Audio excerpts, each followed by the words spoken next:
Hello दोस्तों, welcome to the study with Mayank. मैं हूं आपका मयंक। हम लोगों की यहां पर क्लास 7th NCERT पॉलिटी की MCQ सीरीज चल रही है। आज आपका यहां पर अध्याय तीसरा है।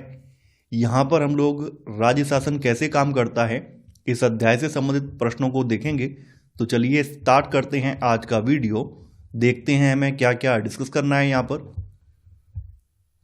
आज का पहला प्रश्न है, भारत में शासन कितने स्तरों पर कार्य करता है? 2, 3, 4, 5। भारत में शासन जो है ये 3 स्तरों पर काम करता है। इसका जो सबसे निचला स्तर है उसको लोकल गवर्नमेंट या स्थानीय शासन कहा जाता है, जिसमें कि पंचायतें और नगर पालिकाएँ आ जाती हैं।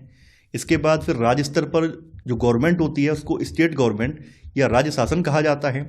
और पूरे देश के लिए जो है केंद्र सरकार होती है, इसको सेंट्रल गवर्नमेंट कहा जाता है। तो ऐसे करके हमारे यहाँ पर शासन के 3 स्तर हैं। तो सही आंसर है आपका बी वाला।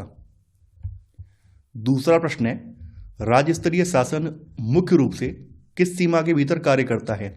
राष्ट्रीय सीमा, अंतर्राष्ट्रीय सीमा, राज्य की सीमाओं के भीतर, जिला सीमा के भीतर। राज्य स्तरीय शासन जो है ये राज्य की सीमाओं के भीतर काम करता है। तो सही आंसर है सी वाला।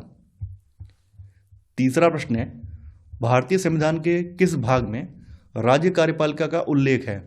भाग 5, भाग 6, भाग 7, भाग 8। संविधान के भाग 6 में अनुच्छेद 153 से लेकर 167 के बीच में राज्य कार्यपालिका का उल्लेख है। तो यहाँ पर आपका सही आंसर है बी वाला। चौथा प्रश्न है, भारतीय संविधान के किस अनुच्छेद समूह के अंतर्गत राज्य कार्यपालिका का प्रावधान किया गया है? अनुच्छेद 148 से 162, अनुच्छेद 152 से 166, अनुच्छेद 153 से 167, अनुच्छेद 168 से 212। तो संविधान के भाग 6 में अनुच्छेद 153 से 167 के बीच में राज्य कार्यपालिका से संबंधित प्रावधान दिए गए हैं। तो यहाँ पर आपका सही आंसर है सी वाला। पांचवा प्रश्न है, राज्य कार्यपालिका में निम्नलिखित में से कौन शामिल नहीं होता है? राज्यपाल, मुख्यमंत्री, मंत्रिपरिषद, विधानसभा अध्यक्ष। देखिए, राज्य की कार्यपालिका में राज्यपाल, मुख्यमंत्री, मंत्रिपरिषद और राज्य के महाधिवक्ता शामिल होते हैं, जबकि जो विधानसभा अध्यक्ष है ये विधायिका का पार्ट है, न कि कार्यपालिका का। तो यहां पर आपका गलत वाला जो आंसर है वो है डी वाला। छठवां प्रश्न है, राज्य का संवैधानिक मुखिया कौन होता है? मुख्यमंत्री, महाधिवक्ता, राज्यपाल या विधानसभा अध्यक्ष। देखिए, राज्य का जो संवैधानिक मुखिया है वो राज्यपाल होता है। तो यहां पर आपका सही आंसर है सी वाला। सातवां प्रश्न है, कथन दिया गया है राज्यपाल राज्य का संवैधानिक प्रमुख होता है, कारण वह केंद्र सरकार के प्रतिनिधि के रूप में कार्य करता है। आपको यहां पर कूट की सहायता से सही उत्तर का चयन करना है। संविधान का जो आर्टिकल 154 है, यानी अनुच्छेद 154 है, यह कहता है कि राज्य की जो कार्यपालिका शक्ति है ये राज्यपाल में निहित होगी और राज्य का ये प्रथम नागरिक होगा और सारे जो औपचारिक काम होंगे वो सभी इसके नाम से किए जाएंगे। तो राज्यपाल जो है राज्य का संवैधानिक प्रमुख होता है। ठीक है, इसका एक जो दायित्व है या हम कह सकते हैं इसकी एक भूमिका जो है, ये भूमिका ये भी है कि केंद्र सरकार के प्रतिनिधि के रूप में भी ये काम करता है। अब चूंकि यहाँ पे कारण भी अपनी जगह सही है, लेकिन कारण इस बात को वेरीफाई नहीं कर रहा है कि वो केंद्र सरकार के प्रतिनिधि के रूप में कार्य करता है, इसलिए वो संवैधानिक प्रमुख है। ये कोई तर्क यहाँ पर उचित नहीं बैठता है। तो यहाँ पर आपका बी वाला सही होगा, यानी ए और आर दोनों सही हैं, लेकिन आर ए की सही व्याख्या नहीं है। तो आंसर है आपका बी वाला। आठवां प्रश्न है, राज्य सरकार का कानून लागू करने वाला अंग कौन सा है? विधायिका, न्यायपालिका, कार्यपालिका, निर्वाचन आयोग। राज्य सरकार का जो कानून लागू करने वाला अंग है उसको कार्यपालिका कहा जाता है। तो सही आंसर है आपका सी वाला। नौवां प्रश्न है, राज्यपाल की नियुक्ति किसके द्वारा की जाती है? प्रधानमंत्री, संसद, मुख्यमंत्री, राष्ट्रपति।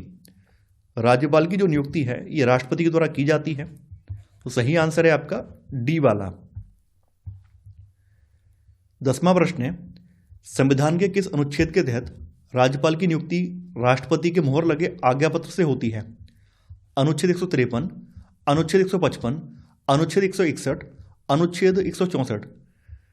भारतीय संविधान के अनुच्छेद 155 के तहत राज्यपाल की जो नियुक्ति है ये राष्ट्रपति के मोहर लगे आज्ञापत्र से होती है।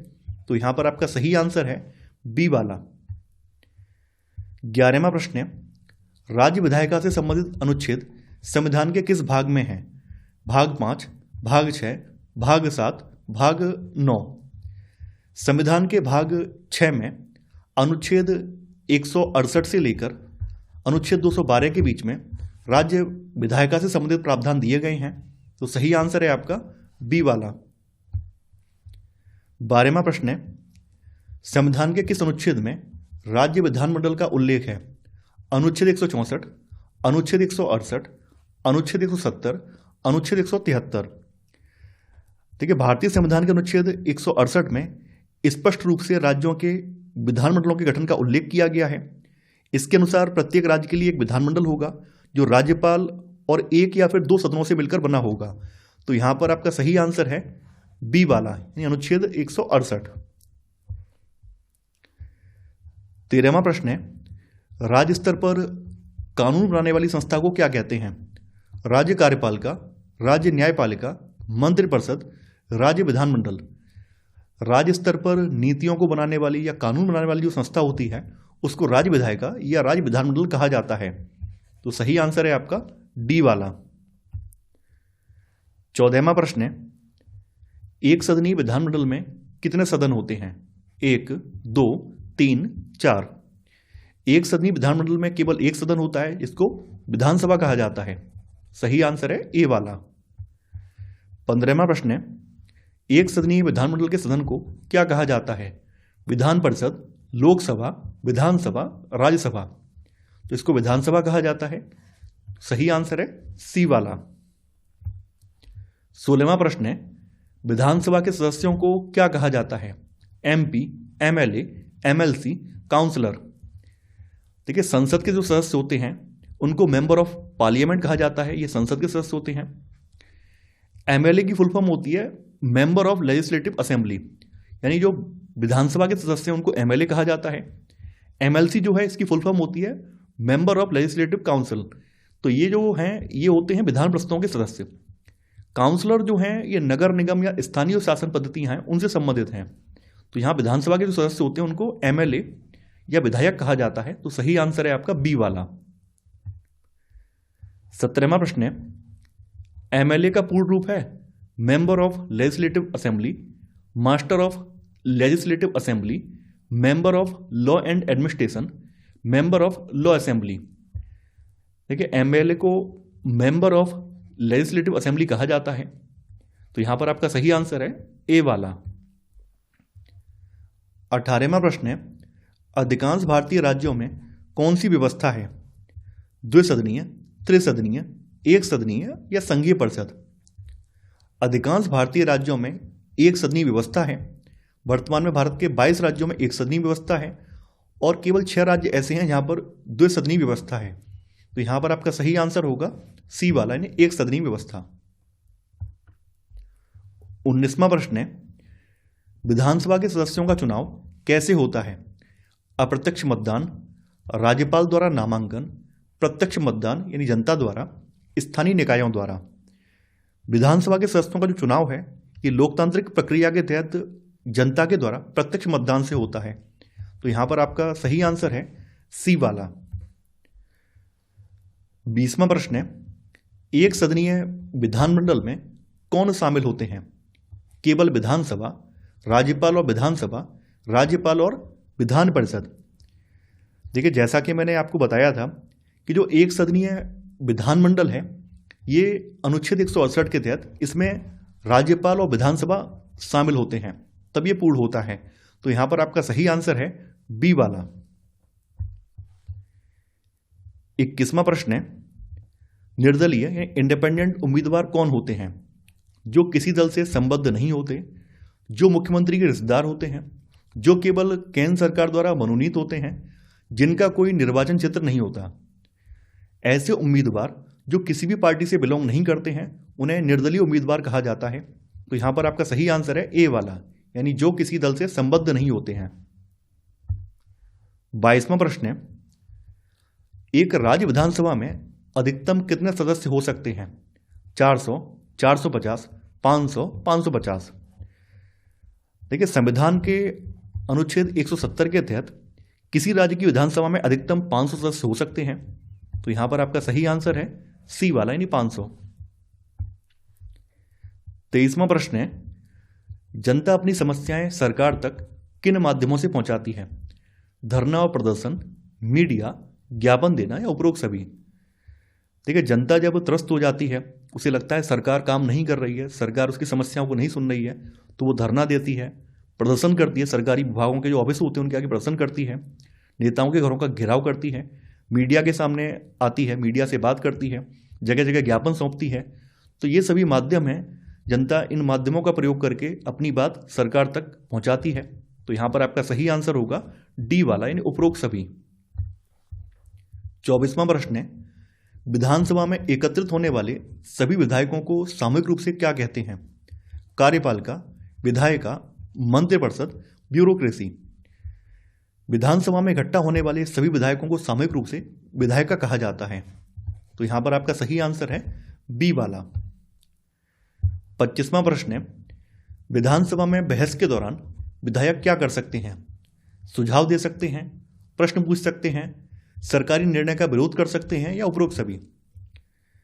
देखिए, चूंकि विधायक जो है जनता का प्रतिनिधि होता है और जनता की ओर से फैसला लेने का उसको अधिकार होता है, तो वो अपना सुझाव दे सकता है, वर्तमान सरकार से प्रश्न पूछ सकता है, कोई सरकारी निर्णय ऐसा है जो कि जनता के हित में नहीं है उसका विरोध कर सकता है। तो ये सभी काम ये लोग कर सकते हैं। तो सही आंसर है यहां पर डी वाला यानी उपरोक्त सभी। 26वां प्रश्न है, गठबंधन सरकार कब बनती है?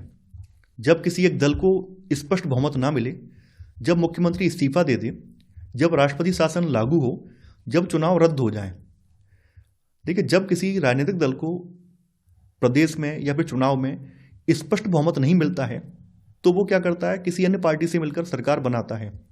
तो जब किसी दल को 50% प्लस 1 इतनी सीटें ना मिलें, है ना, 50% से ज़्यादा सीटें ना मिलें, तो ऐसे में दल जो है अल्पमत में रह जाते हैं। तो दल क्या करते हैं, अन्य पार्टियों से गठबंधन करके सरकार बनाते हैं। तो यहां पर आपका सही आंसर है ए वाला। 27वां प्रश्न है, विधायिका का कार्यपालिका पर नियंत्रण कैसे होता है?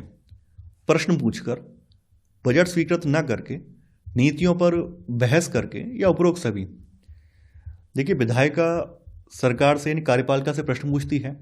कई बार जब स्थिति काफ़ी ज़्यादा विस्फोटक हो जाती है तो बजट स्वीकृत भी नहीं करती है, नीतियों पर बहस भी करती है।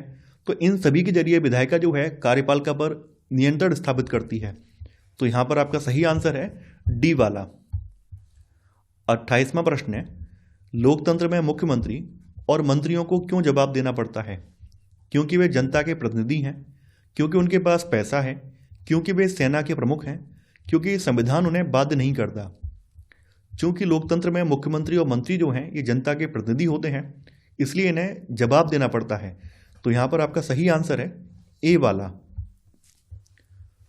29वां प्रश्न है, सामान्यतः विधानसभा में न्यूनतम कितने सदस्य होते हैं? 30, 40, 50, 60? देखिए, जैसा कि मैंने अभी आपको बताया था कि संविधान के अनुच्छेद 170 के तहत विधानसभा की जो सदस्य संख्या है इसके लिए मानक तय किए गए हैं। इसकी जो अधिकतम सीमा है वो 500 है और न्यूनतम सीमा जो है 60 है। हालांकि कुछ राज्य ऐसे हैं जो भौगोलिक दृष्टि से और जनसंख्या की दृष्टि से छोटे हैं, तो वहां पर इस न्यूनतम सीमा में छूट दी गई है। तो यहां पर आपका सही आंसर है डी वाला यानी 60। 30वां प्रश्न है, संविधान का अनुच्छेद 170 किससे संबंधित है?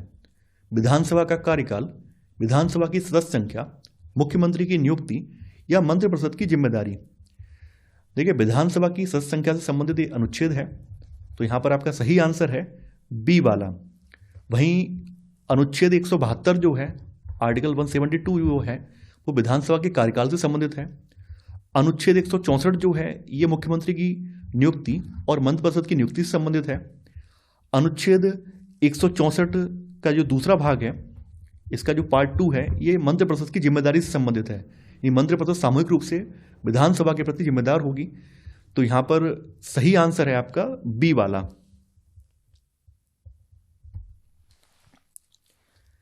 31वां प्रश्न है, वर्तमान में भारत के कितने राज्यों में द्विसदनीय विधानमंडल है? 4, 5, 6, 7। देखिए वर्तमान में भारत के 6 राज्यों में द्विसदनीय विधानमंडल है, यानी जहां पर विधानसभा विधान परिषद दोनों हैं। तो सही आंसर है आपका सी वाला। 32वां प्रश्न है, निम्नलिखित में से किस राज्य में द्विसदनीय विधायिका नहीं है? उत्तर प्रदेश, बिहार, राजस्थान, महाराष्ट्र। देखिए जैसा कि मैंने बताया था कि 6 राज्यों में द्विसदनीय विधायिका है। इसमें तो यूपी है, बिहार है, महाराष्ट्र है, इसके अलावा कर्नाटक आ जाता है। कर्नाटक के अलावा इसमें तेलंगाना है, टीएल लगा दे रहा हूँ मैं, या टीएन, तेलंगाना। फिर आंध्रा आ जाता है। तो ऐसे करके जहाँ पर 6 राज्य हैं जिन राज्यों में द्विसदनीय विधायिका है। राजस्थान में द्विसदनीय विधायिका नहीं है, यहाँ पर केवल एक सदनीय विधायिका है, यानी कि यहाँ पर केवल विधानसभा है। तो सही आंसर है आपका सी वाला। 33वां प्रश्न है, निम्न में से किस राज्य को विधानसभा में न्यूनतम सदस्य संख्या में छूट प्राप्त है? केरल, पंजाब, सिक्किम, बिहार। जैसा कि मैंने बताया था कि कुछ राज्यों को संविधान का जो आर्टिकल 170 है उसमें जो न्यूनतम सीमा दी हुई है उस सीमा से छूट दी गई है। और छूट देने का रीजन ये है क्योंकि वहाँ पर भौगोलिक दृष्टि से भी क्षेत्रफल कम है, इसके अलावा जनसंख्या भी कम है, इस वजह से न्यूनतम सीमा में छूट दी गई है। तो यहाँ पर सिक्किम राज्य है। सिक्किम राज्य की विधानसभा में मात्र 32 सीटें हैं, यहाँ पर केवल 32 सीटें हैं। जबकि केरल की बात करें तो केरल में 140 विधानसभा सीटें हैं, पंजाब में जो है 117 विधानसभा सीटें हैं, और बिहार में जो है आपके 243 विधानसभा सीटें हैं, यानी यहाँ पर 243 हैं। तो आपका सही आंसर है सी वाला। 34वां प्रश्न है, निम्नलिखित युग्मों पर विचार करें। राज्य विधानसभा सीटें: गोवा 40, मिजोरम 40, उत्तर प्रदेश 403। उपरोक्त में से कौन सही सुमेलित है? जैसा कि मैंने बताया था कि कुछ राज्यों को न्यूनतम सीटों की जो सीमा है उसमें छूट दी गई है। तो यहाँ पर गोवा में 40 सीटें हैं, मिजोरम में भी 40 सीटें हैं। जबकि भारत में सबसे बड़ी जो विधानसभा है वो उत्तर प्रदेश है। उत्तर प्रदेश में 403 विधानसभा सीटें हैं। तो यहाँ पर आपके तीनों ही युग्म सही सुमेलित हैं। तो सही आंसर है आपका डी वाला, यानी 1, 2 और 3। 35वां प्रश्न है, विधानसभा का सामान्य कार्यकाल कितने वर्ष होता है? 4 वर्ष, 5 वर्ष, 6 वर्ष, 7 वर्ष। संविधान के अनुच्छेद 172 के अनुसार विधानसभा का सामान्य कार्यकाल उसकी पहली बैठक से 5 साल तक होगा। तो यहां पर आपका सही आंसर है बी वाला। 36वां प्रश्न है, विधानसभा का कार्यकाल किस अनुच्छेद में वर्णित है? 170, 171, 172, 173। तो इसका कार्यकाल जो है अनुच्छेद 172 में वर्णित है। तो सही आंसर है सी वाला। 37वां प्रश्न है, विधान परिषद के सदस्य कैसे चुने जाते हैं? प्रत्यक्ष चुनाव से, अप्रत्यक्ष चुनाव से, राष्ट्रपति द्वारा या राज्यपाल द्वारा? ठीक है, यहां पर एमएलए के इलेक्शन की बात नहीं हो रही है, यहां पर एमएलसी के चुनाव की बात हो रही है कि एमएलसी कैसे चुने जाते हैं। विधान परिषद के सदस्य को एमएलसी कहा जाता है और ये अप्रत्यक्ष चुनाव के माध्यम से चुने जाते हैं। तो सही आंसर है यहां पर बी वाला। 38वां प्रश्न है, विधानसभा सदस्य बनने के लिए न्यूनतम आयु सीमा क्या है? 18 वर्ष, 21 वर्ष, 25 वर्ष, 30 वर्ष। देखिए आर्टिकल 173 के तहत इसमें राज्य विधानमंडल की सदस्यता के लिए योग्यताएं बताई गई हैं कि किन किन योग्यताओं का होना जरूरी है। तो विधानसभा के क्रम में यहाँ पर आयु जो है न्यूनतम 25 साल होनी ही चाहिए, 25 साल या उससे ज़्यादा होनी चाहिए। वहीं विधान परिषद के संदर्भ में ये आयु जो है 30 वर्ष या उससे ज़्यादा होनी चाहिए। तो यहाँ पर आपका सही आंसर है सी वाला। 39वां प्रश्न है, विधान परिषद एमएलसी सदस्य बनने के लिए न्यूनतम आयु सीमा क्या है? 25 वर्ष, 28 वर्ष, 30 वर्ष या 35 वर्ष। तो जैसा कि मैंने आपको बताया था कि जो आपका अनुच्छेद 173 है, तो इसका दूसरा पार्ट 173 बी है, इसमें विधान परिषद के सदस्यों के लिए आयु सीमा बताई गई है। तो बताया गया कि 30 साल या उससे ज़्यादा होनी चाहिए। तो यहाँ पर आपका सही आंसर है बी वाला। 40वां प्रश्न है, विधान परिषद की अधिकतम सदस्य संख्या कितनी हो सकती है? विधानसभा की कुल सीटों का 1/2, विधानसभा की कुल सीटों का 1/3, अधिकतम 100, न्यूनतम 60। देखिए भारतीय संविधान का अनुच्छेद 171 जो है ये किसी राज्य की विधान परिषद की जो सदस्य संख्या है उसकी अधिकतम और न्यूनतम सीमा को ये तय करता है। इसके अनुसार विधान परिषद के सदस्यों की कुल संख्या उस राज्य की विधानसभा के 1/3 से ज़्यादा नहीं होगी और न्यूनतम 40 से कम नहीं होगी।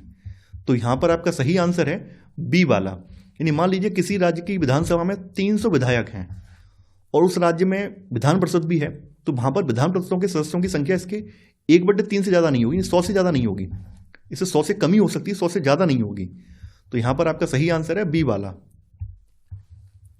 41वां प्रश्न है, विधान परिषद के गठन के लिए न्यूनतम सदस्य संख्या कितनी निर्धारित है? 30, 40, 50, 60। जैसा कि हमने बताया था, अनुच्छेद 171 के तहत विधान परिषदों की न्यूनतम सदस्य संख्या जो है 40 है। तो यहाँ पर आपका सही आंसर है बी वाला। 42वां प्रश्न है, विधान परिषद के सदस्यों को क्या कहा जाता है? MLA, MP, MLC, councillor. तो विधान परिषद के सदस्य जो होते हैं उनको MLC या फिर मेंबर ऑफ लेजिस्लेटिव काउंसिल ये भी कहा जाता है। तो सही आंसर है सी वाला। 43वां प्रश्न है, विधान परिषद किस प्रकार का सदन है? अस्थाई, स्थायी, कार्यकारी, न्यायिक। देखिए, भारतीय संविधान के अनुसार जो विधान परिषद है एक स्थायी सदन है। इसका मतलब ये है कि इसे कभी भी पूरी तरह से भंग नहीं किया जा सकता है। इसके 1/3 जो सदस्य हैं हर 2 साल पर रिटायर होते हैं, यानी इसका जो कार्यकाल है टोटल 6 साल का होता है और इसके 1/3 सदस्य जो हर 2 साल पर रिटायर होते रहते हैं, उनके स्थान पर नए लोग आते रहते हैं। तो ये कभी भी भंग नहीं होता है, इसी वजह से इसको स्थायी सदन कहा जाता है। यानी इसकी स्थिति जो है राज्यसभा के समान है। तो यहाँ पर आपका सही आंसर है बी वाला। 44वां प्रश्न है, विधानसभा सदस्य की अयोग्यताओं का उल्लेख किस अनुच्छेद में है? अनुच्छेद 170, अनुच्छेद 173, अनुच्छेद 191, अनुच्छेद 164। तो विधानसभा सदस्य की जो अयोग्यताओं का उल्लेख है आर्टिकल 191 में है। वहीं केंद्र के संदर्भ में संसद के सदस्यों की अयोग्यताओं के संदर्भ की अगर बात करें तो उसका जिक्र जो है आर्टिकल 102 में है। तो यहां पर आपका सही आंसर है सी वाला। 45वां प्रश्न है, राज्य विधानमंडल के सदस्यों द्वारा लाभ का पद धारण करना किस अनुच्छेद के अंतर्गत योग्यता है? अनुच्छेद 164, अनुच्छेद 191, अनुच्छेद 173, अनुच्छेद 155। तो जैसा कि हमने बताया था कि अनुच्छेद 191 में जो राज्य विधानमंडल के सदस्य हैं उनकी अयोग्यता से संबंधित कंडीशंस दी हुई हैं। तो यहाँ पर अनुच्छेद 191 होगा। तो सही आंसर है यहाँ पर बी वाला। 46वां प्रश्न है, हिमाचल प्रदेश में कुल कितने विधानसभा निर्वाचन क्षेत्र हैं? 60, 68, 72, 80। हिमाचल प्रदेश में 68 विधानसभा निर्वाचन क्षेत्र हैं। सही आंसर है बी। 47वां प्रश्न है, बहुमत प्राप्त दल किसे कहा जाता है? जिसके पास 1/3 सीटें हों, जो सबसे पुराना दल हो, जिसे राज्यपाल पसंद करे, जिसके पास कुल सीटों का आधे से अधिक ये 50% प्लस 1 हो। देखिए, विधानसभा में बहुमत प्राप्त दल उसे माना जाता है जिसके पास आधे से अधिक सीटें हों, ये 50% प्लस 1 सीट हों, तो उसको जो है बहुमत प्राप्त दल कहा जाता है। तो यहां पर आपका सही आंसर है डी वाला। 48वां प्रश्न है, विपक्ष यानी अपोजिशन का मुख्य कार्य क्या है? सरकार के कार्यों का समर्थन करना, सरकारी नीतियों की आलोचना और वैकल्पिक विचार रखना, चुनाव रोकना, केवल कानून बनाना। विपक्ष जो है, जो सत्तारूढ़ पार्टी होती है, इसको समय समय पर इसकी जो नीतियां होती हैं या इसका जो कार्य करने का तरीका होता है, इन पर लगाम लगाती है, अंकुश लगाती है। तो ये लोग जब ये देखते हैं कि सरकार मनमानी ढंग से चल रही है तो सरकार की नीतियों की आलोचना करते हैं और उसके स्थान पर वैकल्पिक विचार भी रखते हैं। तो यहां पर आपका सही आंसर है बी वाला। 49वां प्रश्न है, राष्ट्रीय आपातकाल के दौरान संसद विधानसभा का कार्यकाल एक बार में कितने समय के लिए बढ़ा सकती है? 6 महीने, 1 वर्ष, 2 वर्ष, 3 वर्ष। अनुच्छेद 172(1) के अनुसार राष्ट्रीय आपातकाल के दौरान संसद जो है एक बार में विधानसभा का जो कार्यकाल है अधिकतम 1 साल के लिए बढ़ा सकती है। हालांकि आपातकाल खत्म होने के बाद 6 महीने से अधिक ये नहीं चल सकता है। तो यहां पर आपका सही आंसर है बी वाला। 50वां प्रश्न है, आपातकाल समाप्त होने के बाद विधानसभा का बढ़ा हुआ कार्यकाल अधिकतम कितने समय तक रह सकता है? 1 वर्ष, 9 महीने, 6 महीने, 3 महीने। जैसा कि मैंने आपको बताया था, अनुच्छेद 172(1) के अनुसार आपातकाल समाप्त होने के बाद विधानसभा का जो बढ़ा हुआ कार्यकाल है अधिकतम 6 महीने तक रह सकता है। तो यहां पर आपका सही आंसर है सी वाला। 51वां प्रश्न है, पीडब्ल्यूडी विभाग का पूर्ण रूप क्या है? जन कल्याण विभाग, पब्लिक वेलफेयर डिपार्टमेंट, लोक निर्माण विभाग, पब्लिक वर्क्स डिपार्टमेंट, निजी कार्य विभाग, प्राइवेट वर्क डिवीजन, निजी कार्य विभाग, प्राइवेट वर्क्स डिपार्टमेंट। देखिए, पीडब्ल्यूडी की फुल फॉर्म होती है पब्लिक वर्क्स डिपार्टमेंट, यानी इसको लोक निर्माण विभाग कहा जाता है। तो इसका जो काम है सड़कों को, पुलों को या सरकारी भवन जो होते हैं उनका निर्माण करवाना, उनका रखरखाव रखना, मरम्मत काम करवाना, तो ये सब काम करना की जिम्मेदारी राज्य इसे सौंपता है। तो ये राज्य सरकार का प्रमुख अवसंरचनात्मक विभाग है जो कि मेन इंफ्रास्ट्रक्चरों की जिम्मेदारी लेता है, उनका मेंटेनेंस करता है, उनका निर्माण करता है। तो यहां पर आपका सही आंसर होगा बी वाला। 52वां प्रश्न है, मुख्यमंत्री की नियुक्ति किसके द्वारा की जाती है? राष्ट्रपति, प्रधानमंत्री, राज्यपाल या विधानसभा अध्यक्ष? संविधान के अनुच्छेद 164(1) के अंतर्गत राज्यपाल द्वारा मुख्यमंत्री की नियुक्ति की जाती है, जिसमें राज्यपाल बहुमत प्राप्त दल के नेता को सरकार बनाने के लिए आमंत्रित करता है। तो यहां पर आपका सही आंसर होगा सी वाला, यानी राज्यपाल। 53वां प्रश्न है, संविधान का कौन सा अनुच्छेद मुख्यमंत्री की नियुक्ति से संबंधित है? अनुच्छेद 163, अनुच्छेद 164(1), अनुच्छेद 167, अनुच्छेद 170। तो देखिए, ये आर्टिकल 164(1) है। अनुच्छेद 163 ये प्रावधान करता है कि राज्यपाल को उसके कार्यों में सहायता और सलाह देने के लिए मंत्रिपरिषद होगी, जिसका मुखिया मुख्यमंत्री होगा। 167 जो है ये मुख्यमंत्री के कर्तव्यों से संबंधित है। अनुच्छेद 170 जो है ये विधानसभा की संरचना, इससे रिलेटेड है। तो यहां पर हमारा जो सही आंसर है बी वाला है। 54वां प्रश्न है, राज्य मंत्रिपरिषद किसके प्रति सामूहिक रूप से उत्तरदायी होती है? राज्यपाल, संसद, विधानसभा, मुख्यमंत्री। देखिए, भारतीय संविधान का अनुच्छेद 164(2) ये कहता है कि राज्य की जो मंत्रिपरिषद है सामूहिक रूप से विधानसभा के प्रति जिम्मेदार होती है। तो यहां पर आपका सही आंसर है सी वाला। 55वां प्रश्न है, विधायकों की दोहरी जिम्मेदारी से क्या आशय है? विधायक और मंत्री दोनों के रूप में कार्य करना, केंद्र और राज्य दोनों में सदस्य होना, 2 निर्वाचन क्षेत्रों से चुनाव लड़ना, विपक्ष और सत्ता पक्ष दोनों का हिस्सा होना। देखिए, विधायकों की दोहरी जिम्मेदारी से मतलब यह है कि विधायक जो है विधानसभा में विधायिका के रूप में भी काम करते हैं, कानून निर्माण करते हैं। उनमें से कुछ विधायक जो होते हैं मंत्रिपरिषद में भी शामिल होते हैं, जो कि कार्यपालिका के रूप में कार्य करती है। तो ऐसे करके विधायक जो है दोहरी जिम्मेदारी निभाते हैं, एक तो विधायक के रूप में, दूसरा मंत्री के रूप में। तो सही आंसर है आपका ए वाला। 56वां प्रश्न है, विधानसभा में प्रश्न पूछने का अधिकार किसे है? केवल मंत्रियों को, केवल मुख्यमंत्री को, सभी विधायकों को, केवल विपक्ष को? चूंकि कार्यपालिका जो है इसको सरकार भी कहा जाता है, क्योंकि यही सरकार चलाती है। तो सरकार के जो काम है या कार्यपालिका के जो काम है, उन कामों को लेकर जो विधायिका होती है, जिसमें कि सारे विधायक शामिल होते हैं, वो प्रश्न पूछते हैं। तो यहां पर प्रश्न पूछने का अधिकार जो है सभी विधायकों को है। तो सही आंसर है आपका यहां पर सी वाला। 57वां प्रश्न है, लोकतंत्र में विधानसभा का मुख्य कार्य क्या है? केवल बजट पास करना, ज्वलंत मुद्दों पर चर्चा और कानून बनाना, केवल मंत्रियों की नियुक्ति करना, विदेश नीति तय करना? तो लोकतंत्र में विधानसभा का जो मुख्य कार्य है वो ज्वलंत जो मुद्दे हैं राज्य से रिलेटेड, उन पर चर्चा की जाती है और राज्य से संबंधित यहाँ पे कानून और नीतियां बनाई जाती हैं।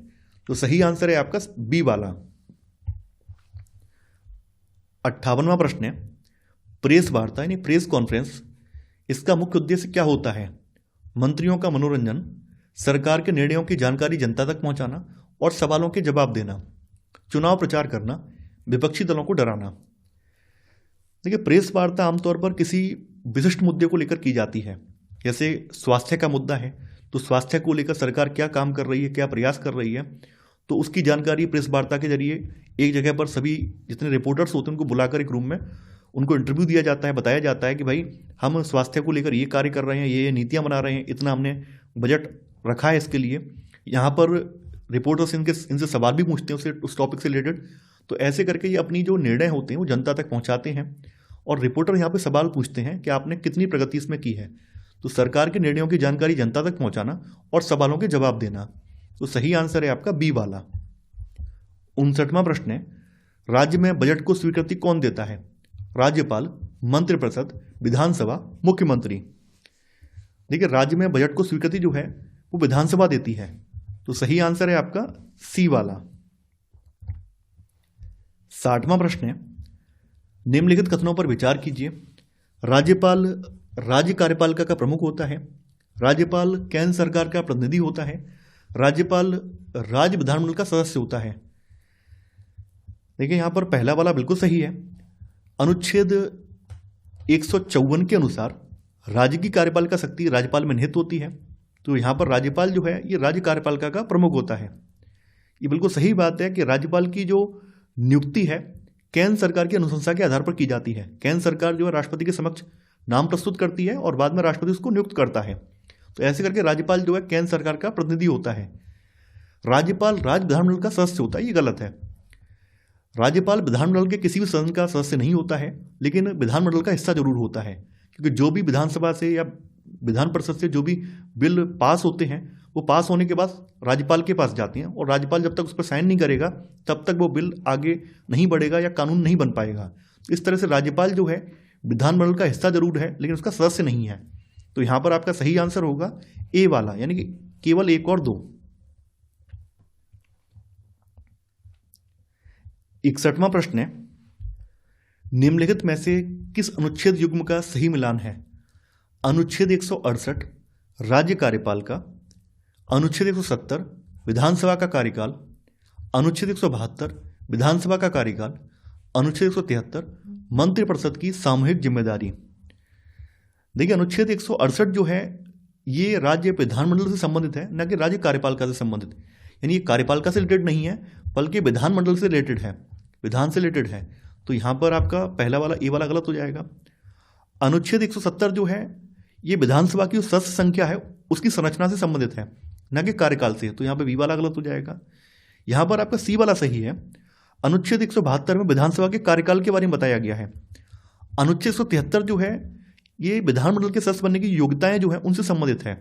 तो यहां पर आपका डी वाला गलत हो जाएगा। मंत्रिपरिषद की जो सामूहिक जिम्मेदारी है इसका उल्लेख आर्टिकल 164(2) में है। तो यहां पर आपका सही वाला जो है वो है केवल सी वाला। 62वां प्रश्न है, द्विसदनीय विधानमंडल के संदर्भ में निम्नलिखित में से कौन सा कथन सही है? विधान परिषद एक अस्थायी सदन है। विधान परिषद के सदस्य प्रत्यक्ष रूप से चुने जाते हैं। सभी राज्यों में द्विसदनीय विधानमंडल अनिवार्य है। विधान परिषद की सदस्य संख्या विधानसभा की कुल सीटों के 1/3 से अधिक नहीं हो सकती है। देखिए, यहां पर ए वाला गलत है। विधान परिषद एक अस्थायी नहीं बल्कि ये स्थायी सदन है, ना कि अस्थायी। तो यहां पर आपका ए वाला गलत हो जाएगा। विधान परिषद के जो सदस्य होते हैं प्रत्यक्ष रूप से नहीं बल्कि इनडायरेक्ट रूप में चुने जाते हैं, इनडायरेक्टली चुने जाते हैं। तो यहां पर आपका बी वाला गलत हो जाएगा। सभी राज्यों में द्विसदनीय विधानमंडल अनिवार्य है, ये गलत है। केवल 6 राज्य ऐसे हैं जहां पर द्विसदनीय विधानमंडल है और बाद बाकी 22 राज्यों में एक सदनीय व्यवस्था है। यहां पर आपका डी वाला सही है। विधान परिषद की सदस्य संख्या विधानसभा की कुल सीटों के 1/3 से अधिक नहीं हो सकती है। तो यहां पर आपका सही वाला आंसर है डी वाला। 63वां प्रश्न है, कथन मंत्रिपरिषद सामूहिक रूप से विधानसभा के प्रति उत्तरदायी होती है। कारण मुख्यमंत्री को विधानसभा द्वारा नियुक्त किया जाता है। आपको यहां पर सही विकल्प का चयन करना है। देखिए, आर्टिकल 164(2) यानी अनुच्छेद 164(2) ये कहता है कि मंत्रिपरिषद सामूहिक रूप से विधानसभा के प्रति उत्तरदायी होती है। तो यहां कथन बिल्कुल सही है। यहां लिखा हुआ है मुख्यमंत्री को विधानसभा द्वारा नियुक्त किया जाता है, ये गलत है। भाई, मुख्यमंत्री की नियुक्ति कौन करता है? राज्यपाल करता है, न कि विधानसभा करती है। तो यहां पर कथन तो सही है लेकिन कारण गलत है। तो आंसर है आपका सी वाला। जैसा कि आप लोग जानते हैं कि अनुच्छेद 164(1) के तहत मुख्यमंत्री और अन्य मंत्रियों की नियुक्ति है वो राज्यपाल करता है। 64वां प्रश्न है, निम्न में से कौन सा राज्य एक सदनीय विधानमंडल का उदाहरण है? महाराष्ट्र, कर्नाटक, उत्तर प्रदेश, पंजाब। वर्तमान में 6 राज्य ऐसे हैं यहाँ पर द्विसदनीय विधानमंडल है और 22 राज्यों में जो एक सदनीय विधानमंडल है।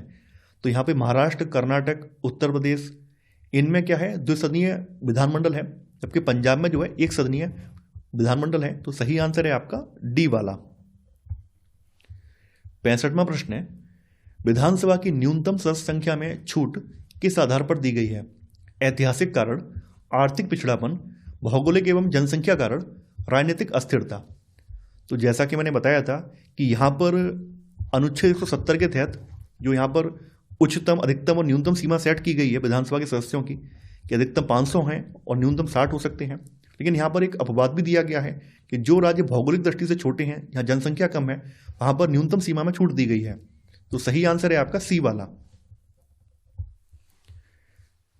66वां प्रश्न है, निम्नलिखित में से किस स्थिति में विधानसभा का कार्यकाल बढ़ाया जा सकता है? राष्ट्रपति शासन, राज्य आपातकाल, राष्ट्रीय आपातकाल, वित्तीय आपातकाल।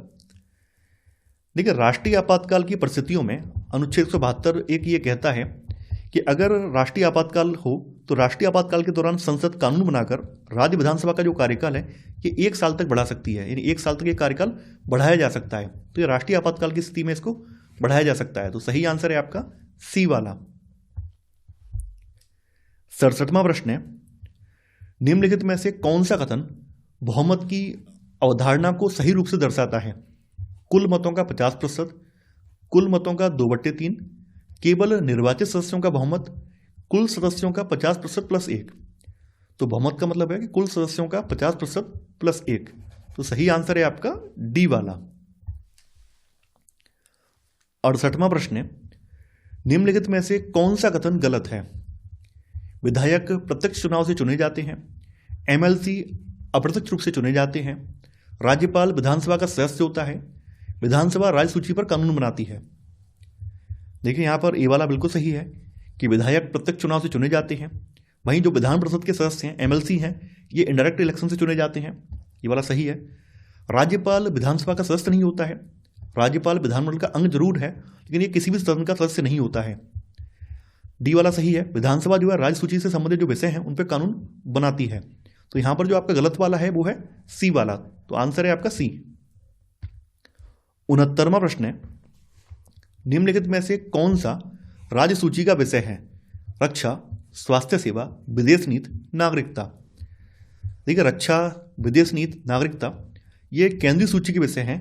इनसे संबंधित जो कानून है वो सेंट्रल गवर्नमेंट यानी कि संसद बना सकती है, पार्लियामेंट इनसे संबंधित कानून बना सकती है। वहीं जो स्वास्थ्य सेवा है, स्वच्छता, स्वास्थ्य सेवा, ये सभी विषय जो राज्य सूची के विषय हैं। तो इनसे संबंधित कानून जो है, इनसे संबंधित निर्णय जो है राज्य सरकार लेती है। तो सही आंसर है आपका बी वाला। 70वां प्रश्न है, कथन दिया गया है विधानसभा सरकार के खर्च को स्वीकृति देती है, कारण बिना विधानसभा की स्वीकृति के बजट लागू नहीं किया जा सकता। आपको यहां पर सही उत्तर का चयन करना है। देखिए, यहां पर कथन बिल्कुल सही है कि विधानसभा सरकार के खर्च को स्वीकृति देती है और बिना विधानसभा की स्वीकृति के बजट लागू नहीं हो सकता, क्योंकि बजट का मुख्य उद्देश्य है सरकार के खर्चों के लिए विधायी स्वीकृति प्राप्त करना। तो इसी वजह से यहां पर कारण जो है कथन की सही व्याख्या कर रहा है। तो यहां पर आपका सही आंसर है ए वाला, यानी ए और आर दोनों सही हैं और आर सही व्याख्या करता है ए की। तो आंसर है आपका ए वाला। 71वां प्रश्न है, निम्न में से कौन सा शासन की जवाबदेही का गैर संस्थागत माध्यम है? मीडिया, विधानसभा, न्यायालय, राज्यपाल। गैर संस्थागत माध्यम का मतलब यह है कि अनौपचारिक संस्था। संस्थागत का मतलब है कि जो संविधान द्वारा जो औपचारिक संस्थाएं बनाई गई हैं, जैसे कि विधानसभा है, न्यायपालिका है या न्यायालय जिसको कहा जाता है, या राज्यपाल है ना।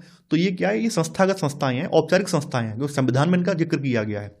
गैर संस्थागत में आपकी मीडिया आ जाती है। तो यहां पर आपका सही आंसर है ए वाला, यानी मीडिया। 72वां प्रश्न है, सरकार शब्द का सामान्य अर्थ क्या है? केवल मुख्यमंत्री, केवल विधानसभा, विभागों और मंत्रियों का समूह, केवल राज्यपाल। सामान्य भाषा में सरकार का मतलब है विभिन्न प्रशासनिक विभाग और उनके प्रभारी मंत्री। तो सरकार का मतलब ये है कि विभिन्न प्रशासनिक विभागों और उनके प्रभारी मंत्रियों को सरकार कहा जाता है और इन सब का सामूहिक नेतृत्व जो है मुख्यमंत्री करता है। तो यहां पर आपका सही आंसर होगा सी वाला।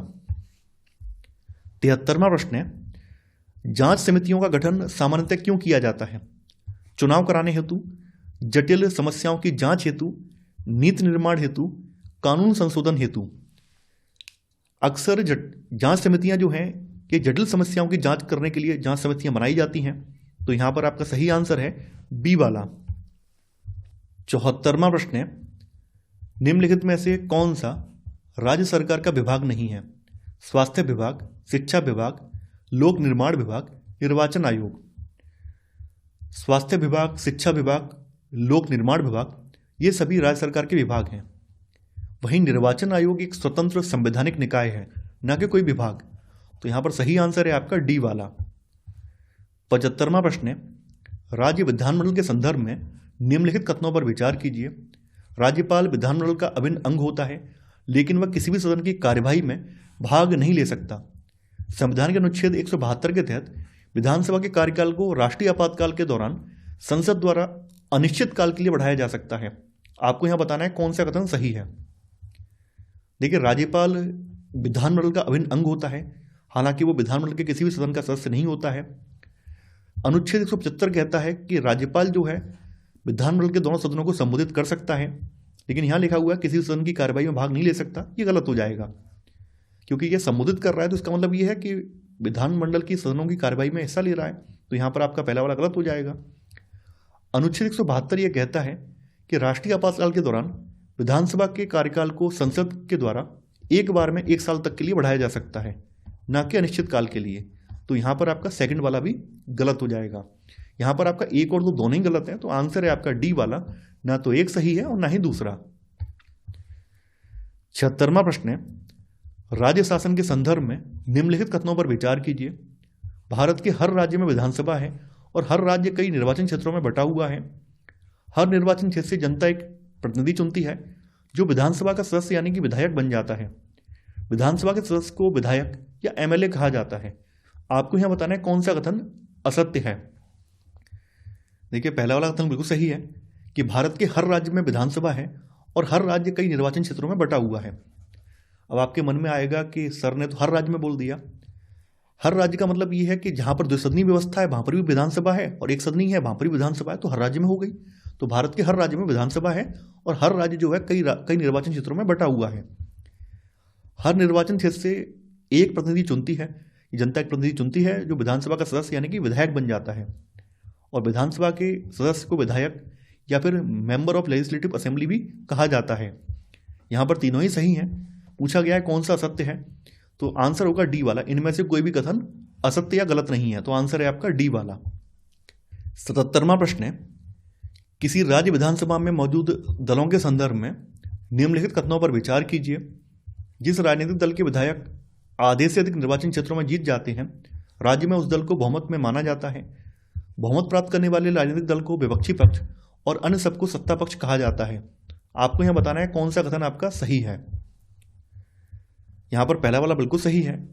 जिस भी राजनीतिक दल के विधायक आधे से अधिक निर्वाचन क्षेत्रों में जीत जाते हैं, राज्य में उस दल को बहुमत वाला माना जाता है और बहुमत प्राप्त करने वाले राजनीतिक दल को सत्ता पक्ष कहा जाता है, और बाद बाकी जो दल होते हैं उनको विरोधी पक्ष कहा जाता है या विपक्ष कहा जाता है। तो यह सेकंड वाला गलत हो जाएगा, केवल पहला वाला सही है। तो आंसर है आपका ए वाला, केवल एक। 78वां प्रश्न है, किसी राज्य में मुख्यमंत्री व उनके मंत्रियों की नियुक्ति व उनके दायित्वों के संदर्भ में निम्नलिखित कथनों पर विचार कीजिए। चुनाव के बाद सत्ताधारी दल और विपक्षी दल के विधायक अपने नेता का चुनाव करते हैं जो मुख्यमंत्री बनता है। मुख्यमंत्री मंत्रियों का चयन करता है। चुनाव के बाद राष्ट्रपति मुख्यमंत्री और अन्य मंत्रियों की नियुक्ति करता है। मुख्यमंत्री तथा अन्य मंत्रियों का यह दायित्व है कि वे शासन के विभिन्न विभागों या मंत्रालयों का चलाएं। तो यहां पर आपको बताना है कौन सा कथन असत्य है। देखिए, चुनाव के बाद जो सत्ताधारी दल होता है यानी जो बहुमत प्राप्त दल जो होता है, उसके विधायक अपने नेता का चुनाव करते हैं। विपक्षी जो विधायक हैं वो अपने नेता का चुनाव नहीं करते हैं, बल्कि जो सत्ताधारी दल के विधायक हैं वो अपने नेता को चुनते हैं जो कि मुख्यमंत्री बनता है। तो यहाँ पर आपका पहला वाला गलत हो जाएगा। मुख्यमंत्री फिर जो है मंत्रियों का चयन करता है, तो यहाँ पर आपका सेकंड वाला सही है। चुनाव के बाद जो राज्यपाल है, अनुच्छेद 164(1) के तहत राज्यपाल जो है मुख्यमंत्री और अन्य मंत्रियों की नियुक्ति करता है, ना कि राष्ट्रपति। तीसरा वाला गलत हो जाएगा। चौथा वाला सही है। मुख्यमंत्री और अन्य मंत्रियों का यह दायित्व है कि वे शासन के विभिन्न विभागों या मंत्रालयों को चलाएं। तो यहाँ पर आपका 1 और 3 गलत है, तो सही आंसर है आपका सी वाला, केवल 1 और 3 असत्य है। 79वां प्रश्न है, विधानसभा में चलने वाली कार्यवाही के संदर्भ में निम्नलिखित कथनों पर विचार कीजिए। विधानसभा की बहस में विधायक अपनी राय व्यक्त कर सकते हैं, संबंधित विषय पर प्रश्न पूछ सकते हैं, सुझाव दे सकते हैं। विधायक मंत्री के प्रश्नों के उत्तर देते हैं और सदन को आश्वस्त करते हैं। मुख्यमंत्री तथा अन्य मंत्रियों द्वारा जो निर्णय लिए जाते हैं उन्हें विधानसभा के सदस्यों द्वारा अनुमोदित किया जाना चाहिए। आपको यह बताना है कौन सा कथन सही है। देखिए यहाँ पर पहला वाला सही है। विधानसभा की जो बहस होती है इसमें विधायक अपनी राय व्यक्त करते हैं, संबंधित विषय पर प्रश्न पूछ सकते हैं, सुझाव दे सकते हैं। तो यहाँ पर आपका पहला वाला सही है। चूंकि विधायक जो हैं ये विधायिका का पार्ट है, यानी कानून बनाने वाले भाग का पार्ट है, जबकि जो मंत्री होते हैं कार्यपालिका का पार्ट होते हैं, कार्यपालक होते हैं, कानूनों को, नीतियों को लागू करवाते हैं। तो यहाँ पर मंत्रियों का दायित्व तो ज़्यादा बनता है, मंत्रियों से प्रश्न पूछे जाते हैं ना कि विधायकों से। तो यहाँ पर विधायक जो हैं ये मंत्री के प्रश्नों के उत्तर नहीं देते हैं, बल्कि मंत्री जो हैं ये विधायकों के प्रश्नों के उत्तर देते हैं। तो यहाँ सेकंड वाला गलत हो जाएगा। यहाँ पर थर्ड वाला सही है। मुख्यमंत्री तथा अन्य मंत्रियों द्वारा जो निर्णय लिए जाते हैं उन्हें विधानसभा के सदस्यों के द्वारा अनुमोदित किया जाना चाहिए। तो यहाँ पर आपका 1 और 3 सही है। सही आंसर है आपका सी वाला, केवल 1 और 3।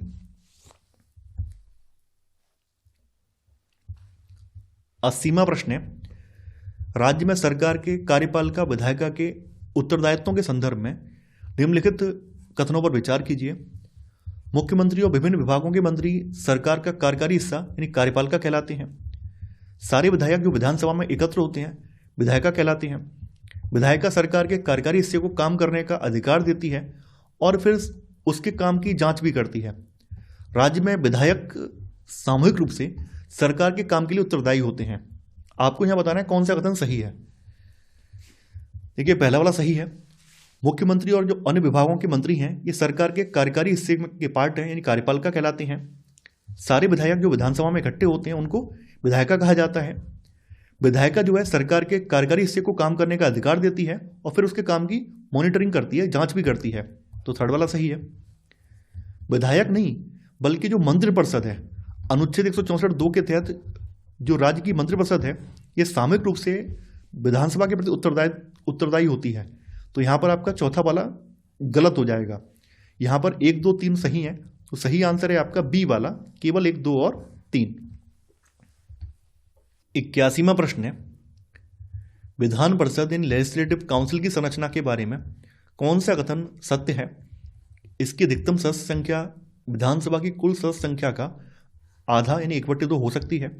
किसी भी परिस्थिति में इसकी न्यूनतम सदस्य संख्या 60 से कम नहीं होनी चाहिए। इसके सभी सदस्यों का चुनाव विधानसभा के निर्वाचित सदस्यों द्वारा किया जाता है। विधान परिषद एक स्थायी सदन है जिसे कभी भी भंग नहीं किया जा सकता है, भले ही उसे समाप्त किया जा सकता हो। जैसा कि आप लोग जानते हैं इसकी अधिकतम सदस्य संख्या जो है विधानसभा की कुल सदस्य संख्या का 1/3 हो सकती है, उससे ज़्यादा नहीं होगी। तो यहाँ 1/2 लिखा हुआ है, गलत हो जाएगा। जबकि इसकी न्यूनतम सदस्य संख्या जो है 40 से कम नहीं होनी चाहिए, 40 से ज़्यादा ही हो सकती है, 40 से कम नहीं होगी। तो बी वाला गलत हो जाएगा। इसके सदस्यों का चुनाव जो है अप्रत्यक्ष तरीके से किया जाता है। तो यहाँ पर आपका सी वाला गलत हो जाएगा। देखिए विधान परिषद एक स्थायी सदन है, यानी राज्यसभा की भांति स्थायी सदन है। इसकी अवधि 6 साल की होती है। इसके 1/3 कैंडिडेट जो हैं हर 2 साल में रिटायर होते रहते हैं, है ना। इसे जो है संसद द्वारा अनुच्छेद 169 के तहत इसे संसद समाप्त कर सकती है। ये भंग नहीं होगा, लेकिन संसद इसे चाहे तो समाप्त कर सकती है। तो यहाँ पर आपका डी वाला सही है। तो आंसर है यहाँ पर डी। 82वां प्रश्न है, विधानसभा निर्वाचन क्षेत्रों के परिसीमन के बारे में क्या सत्य है। प्रत्येक निर्वाचन क्षेत्र की जनसंख्या लगभग समान रखने का प्रयास किया जाता है। निर्वाचन क्षेत्रों का निर्धारण राज्य का मुख्यमंत्री स्वयं करता है। एक निर्वाचन क्षेत्र से एक से अधिक विधायक चुने जा सकते हैं। निर्वाचन क्षेत्रों की संख्या हमेशा राज्यसभा सीटों के बराबर होती है। देखिए परिसीमन का उद्देश्य ये सुनिश्चित करना है कि सभी विधानसभा निर्वाचन क्षेत्रों में जनसंख्या का जो प्रतिनिधित्व है वो लगभग समान रहे। तो यहाँ पर आपका सही आंसर होगा ए वाला, यानी प्रत्येक निर्वाचन क्षेत्र की जनसंख्या लगभग समान रखने का प्रयास इसमें किया जाता है। तो यहाँ पर आंसर है ए वाला। 83वां प्रश्न है, भारत में राज्य के राज्यपाल की नियुक्ति कौन करता है?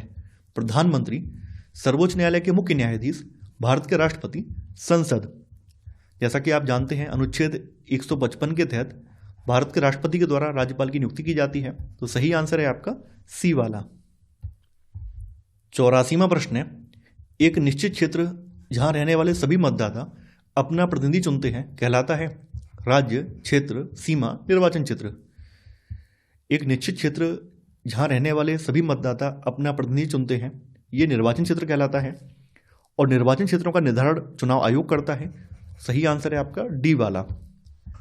85वां प्रश्न है, मुख्यमंत्री का चुनाव कैसे होता है?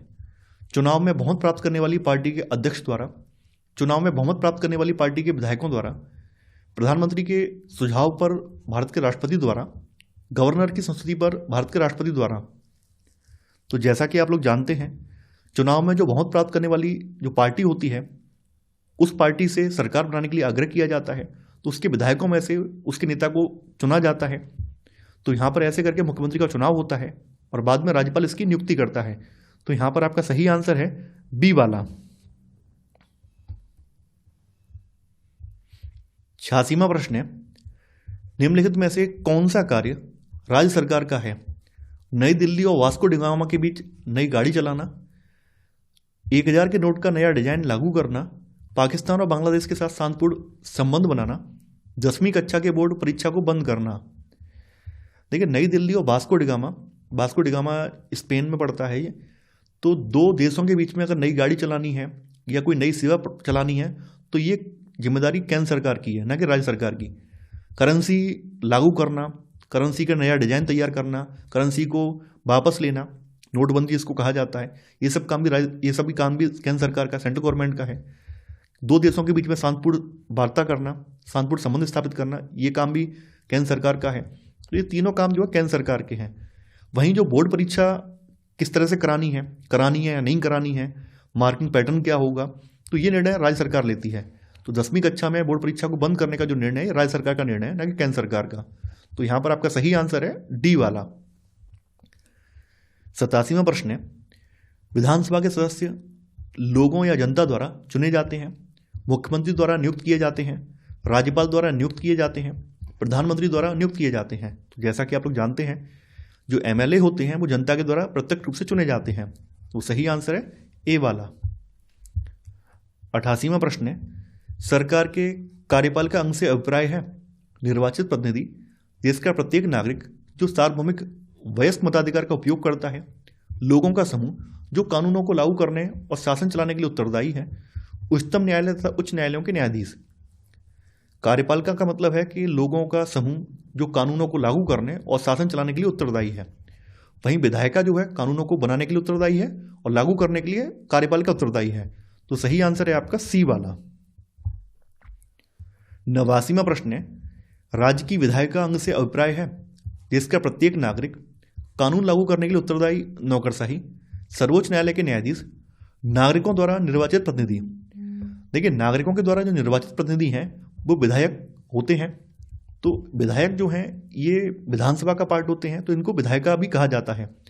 तो राज्य की जो विधायिका है ये नागरिकों के द्वारा निर्वाचित प्रतिनिधि होते हैं इसमें। तो सही आंसर है डी वाला। 90वां प्रश्न है, मुख्यमंत्री को कौन नियुक्त करता है? राष्ट्रपति, प्रधानमंत्री, राज्यपाल या उच्च न्यायालय के मुख्य न्यायाधीश। तो जैसा कि आप लोग जानते हैं अनुच्छेद 164(1) के तहत राज्यपाल जो है मुख्यमंत्री और मंत्रिपरिषद की नियुक्ति करता है। तो सही आंसर है सी वाला। 91वां प्रश्न है, राज्यपाल को कौन नियुक्त करता है? प्रधानमंत्री, मुख्यमंत्री, भारत के मुख्य न्यायाधीश, राष्ट्रपति। तो ये राष्ट्रपति इनको नियुक्त करते हैं आर्टिकल 155 के तहत। तो सही आंसर है डी वाला। 92वां प्रश्न है, निम्नलिखित में से किसको भारत में राज्य का पहला नागरिक कहा जाता है? उच्च न्यायालय के मुख्य न्यायाधीश, गृह मंत्री, राज्यपाल या मुख्यमंत्री। देखिए, जिस तरह से केंद्र की बात करें या देश की बात करें तो देश का पहला नागरिक राष्ट्रपति होता है उसी तरह से राज्य के संदर्भ में राज्य का पहला नागरिक राज्यपाल होता है। तो सही आंसर है यहां पर सी वाला। 93वां प्रश्न है, निम्नलिखित में से कौन भारत में एक राज्य के राज्यपाल की नियुक्ति करते हैं? संसद के सदस्य, केंद्र सरकार, अटॉर्नी जनरल, विधानसभा के सदस्य। देखिए, चूंकि सीटेट की भाषा इस तरह से ही पूछी गई है, वैसे नियुक्ति तो राष्ट्रपति करता है, केंद्र सरकार इसकी अनुशंसा करती है। अब चूंकि सीटेट में आया हुआ प्रश्न है तो वैसी ही भाषा मैंने यहाँ पर रख दी है, तो यहाँ पर आंसर जो है आपका बी वाला होगा, यानी केंद्र सरकार। वैसे होना ये चाहिए था कि राज्य के राज्यपाल की अनुशंसा कौन करता है, इस तरह से होता तो सही भी हो जाता है ना। तो केंद्र सरकार आंसर इसका सही था, लेकिन नियुक्ति रख दिया गया तो वैसे तो प्रश्न ही गलत है, लेकिन चूंकि सीटेट में आया हुआ है और इसका उत्तर केंद्र सरकार माना है। लेकिन आपको ध्यान रखना है, नियुक्ति कौन करता है? प्रेसिडेंट करता है, राष्ट्रपति करता है। केंद्र सरकार सिर्फ अनुशंसा करती है, नाम आगे बढ़ाती है। तो आंसर है आपका यहां पर बी वाला। 94वां प्रश्न है, निम्नलिखित कथनों को ध्यान में रखकर सही विकल्प का चयन कीजिए। कथन ए, राज्य का प्रमुख राज्यपाल होता है। कथन बी, राज्यपाल की नियुक्ति राज्य सरकार द्वारा यह सुनिश्चित करने के लिए होती है कि राज्य सरकार संविधान के नियमानुसार अपना कामकाज चलाए। यहां लिखा है राज्य सरकार द्वारा। जैसा कि आप लोग जानते हैं, राज्य का प्रमुख राज्यपाल होता है और राज्यपाल जो है राज्य का संवैधानिक प्रमुख है। तो यहाँ कथन ये सही है। अनुच्छेद 155 के तहत राज्यपाल की जो नियुक्ति है राष्ट्रपति के द्वारा की जाती है, न कि राज्य सरकार द्वारा। तो यहाँ पर बी वाला गलत हो जाएगा। यहाँ ए तो सही है लेकिन बी गलत है, तो आंसर है आपका ए वाला। ए सही है लेकिन बी गलत है। 95वां प्रश्न है, निम्नलिखित में से राज्य विधानमंडल किस पर निर्णय नहीं ले सकता? औरतों की सुरक्षा के लिए अधिक पुलिसकर्मी लगाने के लिए, भारतीय सेना में सैनिकों की भर्ती, राज्य सरकार द्वारा संचालित विद्यालयों में अध्यापकों की भर्ती, विधानसभा में किसानों की भलाई के लिए विधेयक प्रस्तुत करने के लिए। देखिए, पुलिस राज्य सरकार के अधीन आती है, तो औरतों की सुरक्षा के लिए और ज़्यादा पुलिसकर्मी लगाने हैं, ये राज्य विधानमंडल की जिम्मेदारी है। तो राज्य विधानमंडल से रिलेटेड निर्णय ले सकता है। इंडियन आर्मी जो है केंद्र सरकार के अधीन आती है, ना कि राज्य सरकार के अधीन, ये सेंट्रल गवर्नमेंट के अधीन आती है। तो यहाँ पर बी वाला गलत हो जाएगा। राज्य सरकार जो है राज्य स्तरीय जो विद्यालय हैं उनमें टीचरों की भर्ती के लिए निर्णय ले सकती है। सी वाला सही है। विधानसभा जो है किसानों की भलाई के लिए विधेयक प्रस्तुत कर सकती है। तो ये जो ए सी डी जो है ये राज्य विधानमंडल के अधीन है, जबकि जो बी वाला है वो केंद्र सरकार के अधीन है। तो यहाँ पर सही आंसर है बी वाला। 96वां प्रश्न है, निम्नलिखित में से कौन सा राज्य सरकार का दायित्व भी है? रक्षा, विदेशी मामले, शिक्षा, बंदरगाह। देखिए, रक्षा, विदेशी मामले और बंदरगाह ये तीनों जो हैं केंद्र सरकार के दायित्व में आते हैं। शिक्षा समवर्ती सूची का विषय है, शिक्षा पर राज्य सरकार का दायित्व भी है। तो यहां पर आपका सही आंसर है सी वाला।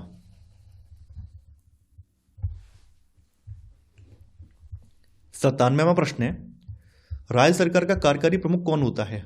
मुख्यमंत्री, राज्यपाल, मुख्य सचिव, महान्यायवादी। देखिए, अनुच्छेद 154 के तहत राज्य की समस्त कार्यपालिका जो शक्तियां होती हैं वो राज्यपाल में निहित होती हैं। तो राज्यपाल जो है राज्य सरकार का कार्यकारी प्रमुख होता है। तो सही आंसर है आपका बी वाला। 98वां प्रश्न है, यहां पर सही और गलत बताना है। राज्य की मंत्रिपरिषद में मुख्यमंत्री और उनके द्वारा नियुक्त मंत्री सम्मिलित होते हैं। विधानसभा विपक्षी दल और सत्ताधारी दल के विधायकों दोनों से बनी या संगठित होती है। विधानसभा का सदस्य बनने के लिए संसद सदस्य लोगों द्वारा चयनित प्रतिनिधि होता है। यहाँ पे सही विकल्प का चयन करना है। देखिए, यहाँ पर मैं फिर से स्पष्ट करना चाहूँगा, सीटेट ने जो अंग्रेजी से हिंदी में ट्रांसलेशन किया उसमें दिक्कत है ना। फिर से मैं स्पष्ट कर दूँ, राज्य की मंत्रिपरिषद में मुख्यमंत्री और उन्होंने जो नाम सुझाए थे, जिन नामों की सिफारिश की थी, वो मंत्री उसमें शामिल होते हैं। मंत्री और मुख्यमंत्री की नियुक्ति जो है वो राज्यपाल करता है।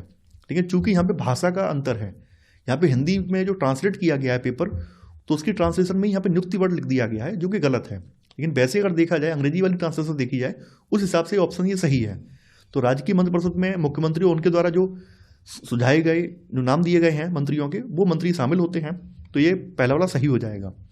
विधानसभा में विपक्षी दल के और सत्ताधारी दल के दोनों के विधायक शामिल होते हैं। तो यहाँ बी वाला सही है। विधानसभा का सदस्य बनने के लिए संसद सदस्य लोगों द्वारा चयनित प्रतिनिधि होता है, गलत है। संसद सदस्य नहीं होता है, विधानसभा सदस्य विधायक होता है, जो कि लोगों के द्वारा प्रत्यक्ष रूप से चुना जाता है। तो यहाँ पर ए और बी सही है। तो सही आंसर है आपका बी वाला। केवल ए और बी सही है। मैं फिर से स्पष्ट कर दे रहा हूँ, यहाँ पे भाषा का अंतर केवल सीटेट की वजह से हुआ है। सीटेट ने जो ट्रांसलेशन की है वहाँ पर नियुक्त वर्ड लिख दिया है। तो आप ज़्यादा अगर सोचेंगे, यूपीएससी के पॉइंट ऑफ व्यू से सोचेंगे, तो यहाँ पर ए वाला ऑप्शन गलत हो जाएगा, है ना। इतना डीपली नहीं सोचना है। यहाँ इसी वजह से लिखा हुआ सीटेट 2022 में आया हुआ प्रश्न है, तो वैसे ही सेम टू सेम भाषा यहाँ रखी गई है। 99वां प्रश्न है, मुख्यमंत्री और अन्य मंत्रियों को कौन नियुक्त करता है? प्रधानमंत्री, राष्ट्रपति, राज्यपाल, उच्च न्यायालय का मुख्य न्यायाधीश। ये सीटेट 2022 में भी और 23 में भी पूछा गया है, तो ये राज्यपाल करता है। अनुच्छेद 164(1) के तहत राज्यपाल जो है मुख्यमंत्री और अन्य मंत्रियों की नियुक्ति करता है, तो सही आंसर है सी वाला। 100वां प्रश्न है, निम्नलिखित में से राज्य में किसकी नियुक्ति केंद्र सरकार द्वारा होती है? विधानसभा अध्यक्ष यानी स्पीकर, विधानसभा परिषद के सदस्य, राज्यपाल, मुख्यमंत्री। देखिए, राज्यपाल की नियुक्ति वैसे तो प्रेसिडेंट करता है, लेकिन इसके नाम को केंद्र सरकार सुझाती है। नाम की सिफारिश केंद्र सरकार द्वारा की जाती है, तो यहां पर आपका सही आंसर है सी वाला, ये राज्यपाल। 101वां प्रश्न है, एक राजनीतिक दल का बहुमत हासिल करना तब कहा जाता है जब वह जीत जाता है राज्य में सभी बड़े निर्वाचन क्षेत्रों को, राज्य में 1/4 निर्वाचन क्षेत्रों को, राज्य में आधे से अधिक निर्वाचन क्षेत्रों को, या राज्य में सभी महत्वपूर्ण निर्वाचन क्षेत्रों को। देखिए, किसी राजनीतिक दल को बहुमत तब प्राप्त माना जाता है जब वह विधानसभा के आधे से अधिक निर्वाचन क्षेत्रों को जीत जाता है, तो यहाँ पर आपका सही आंसर है सी वाला, ये राज्य में आधे से अधिक निर्वाचन क्षेत्रों को, तो आंसर है आपका सी। तो इसी के साथ आपका ये अध्याय समाप्त हो जाता है। देखिए, जैसा कि मैं आपसे हर वीडियो में ये गुजारिश करता हूँ कि अब आपको नोट्स बनाने की आवश्यकता नहीं है। आप लोग हमारे टेलीग्राम चैनल के थ्रू नोट्स को परचेज कर सकते हैं। वहाँ पर नोट्स के साथ साथ जो अभ्यास प्रश्नों की सीरीज आप लोग कर रहे हैं, वो सीरीज भी वहाँ पर देखने को मिल जाएगी। तो इससे आपके समय की बचत होगी और आप कम समय में ज़्यादा से ज़्यादा कंटेंट तैयार कर पाएंगे। तो मैं आशा करता हूँ कि आपको ये सीरीज पसंद आ रही होगी। आप लोग इस वीडियो को लाइक और शेयर करना बिल्कुल नहीं भूलेंगे। तो आज के लिए इतना ही। Thanks for watching. जय हिंद।